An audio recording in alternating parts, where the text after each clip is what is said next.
Nouveau coup dur pour le tourisme égyptien. Un bus de touristes a été la cible d'une attaque à la bombe ce dimanche, faisant plusieurs blessés.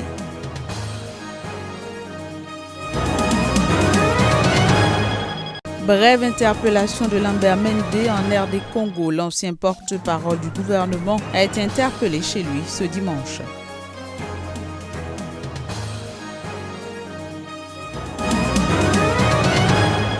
Puis tenue d'un forum des télécoms au Togo. L'événement en est à sa deuxième édition à Lomé.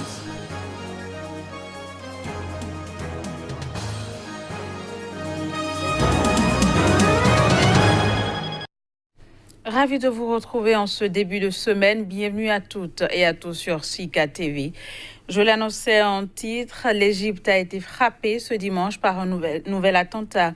Le bilan de l'attaque qui s'est produite au sud-ouest du Caire fait état d'au moins une vingtaine de personnes blessées. Voici les images. Le sud-ouest égyptien a été secoué par un attentat à la bombe ce dimanche. Perpétré contre un bus de touristes près des célèbres pyramides de Gizeh, l'attaque a blessé au moins 17 personnes, dont des Sud-Africains et des Égyptiens. Un engin explosif a détonné au passage de l'autocar de tourisme qui circulait près du chantier du nouveau musée des antiquités égyptiennes au pied des pyramides. L'explosion d'un objet a brisé les vitres d'un bus qui transportait 25 personnes d'Afrique du Sud et d'une voiture qui transportait 4 Égyptiens. Certains passagers des deux véhicules ont été légèrement blessés à cause des vitres brisées et ils ont reçu des soins médicaux. L'attaque de ce dimanche intervient à un peu plus d'un mois du coup d'envoi de la Coupe d'Afrique des Nations organisée en Égypte du 21 au 20 juillet prochain. Lors d'une attaque similaire en décembre, 3 touristes vietnamiens et leur guide égyptien avaient été tués. Une bombe artisanale avait explosé au passage de leur véhicule près du site des pyramides de Gizeh. L'industrie du tourisme, cruciale pour l'économie égyptienne, a été fortement affectée par l'instabilité politique et les attentats ayant suivi la révolte de 2011 qui avait abouti à la chute du président Hosni Moubarak après 30 ans au pouvoir. De 14,7 millions en 2010, le nombre de visiteurs était tombé à 5,3 millions en 2016. Mais l'industrie touristique s'est redressée lentement à partir de 2017 avec 8,3 millions de visiteurs. En République démocratique du Congo, Lambert Mende, ancien porte-parole du gouvernement sous la présidence de Joseph Kabila, a été brièvement interpellé chez lui ce dimanche, mais il a depuis été ramené à son domicile. Les précisions dans ce élément. Lambert Mende, ancien porte-parole du gouvernement sous la présidence Kabila, député élu et candidat au poste de gouverneur du Sankourou, a été interpellé chez lui ce dimanche. Il a ensuite été libéré. Il a reproché à l'ancien ministre de la Communication ses liens avec des ressortissants de sa province qui lui auraient ramené un diamant de 87 carats. Mais il assure avoir été un simple intermédiaire et avoir cherché à assister ses administrés pour préserver leurs intérêts. Selon Lambert Mende, le ministre intérimaire de l'Intérieur, Basile Olongo, cherchait à se faire remettre le diamant contre leur volonté. Il accuse d'ailleurs le vice-premier ministre intérimaire en charge de l'intérieur et de la sécurité d'être derrière son arrestation, une version contestée par Basile Olongo, qui a déclaré que Lambert Mende a été invité et non arrêté par les renseignements de la police nationale dans une affaire de diamants de 87 carats provenant de la province du Sankourou où il est député. Lambert Mende qui a affirmé avoir été brutalisé lors de cette courte interpellation entend donner une suite judiciaire à cette affaire.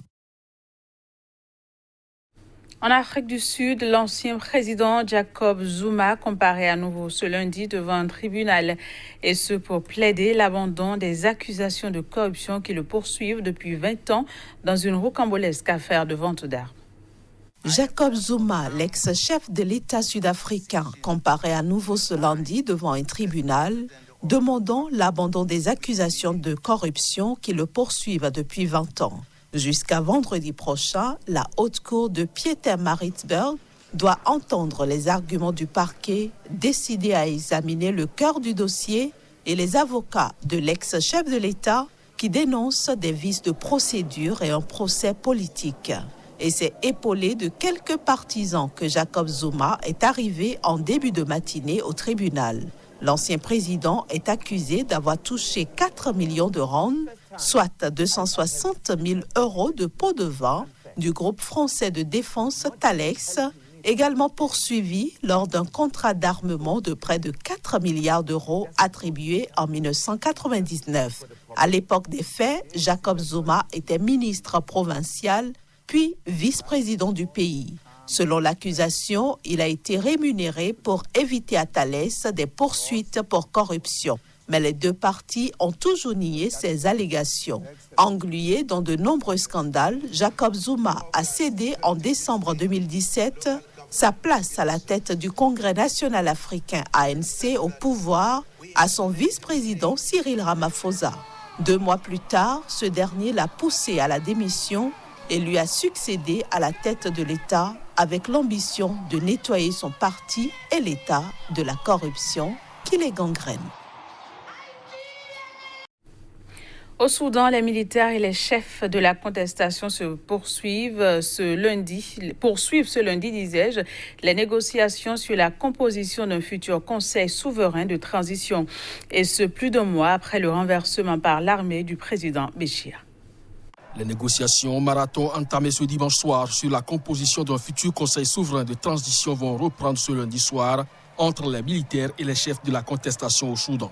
Selon le général Shamsdeen Kabashi, porte-parole du Conseil militaire de transition, elles reprendront avec l'espoir d'arriver à un accord définitif. Nous ne sommes pas pressés pour une victoire cruciale.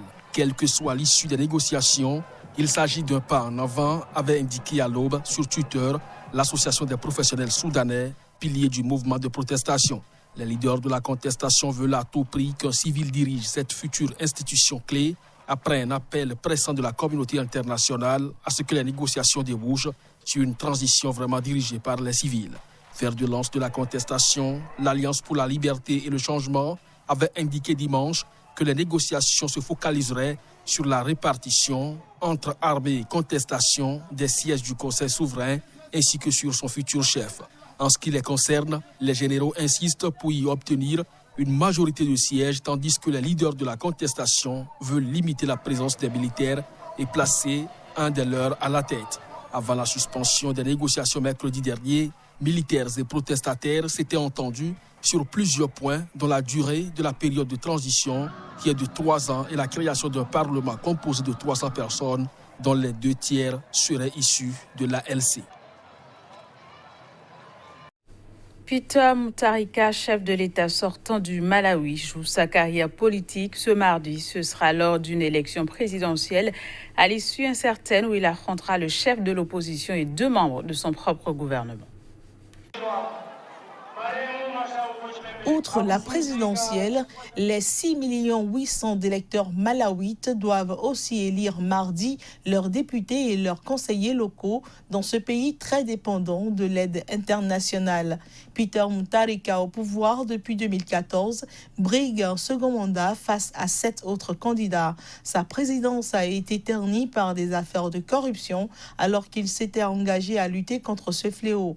Il a été personnellement impliqué dans une affaire de pots de vin de 3 900 000 $. Pendant la campagne, il a soigneusement évité d'évoquer le scandale. Ses principaux opposants sont vice-président Saulos Chilima, son ministre de la Santé, Etopele Muluzi, et le chef de l'opposition, Lazarus Chakwera, ont fait de la lutte contre la corruption l'un de leurs principaux arguments de campagne. Saulos Chilima, qui a claqué l'an dernier la porte du Parti populaire démocratique au pouvoir, tout en conservant son poste de vice-président, accuse le sortant de corruption et de népotisme.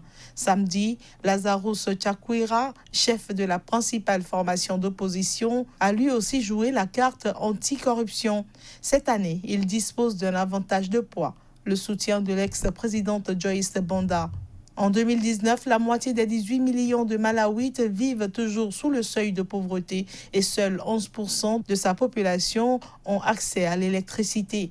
Mais les partisans du président sortant louent ses efforts en termes de développement. Le chef de l'État peut aussi compter sur un large soutien dans les zones rurales en raison des subventions gouvernementales pour les engrais.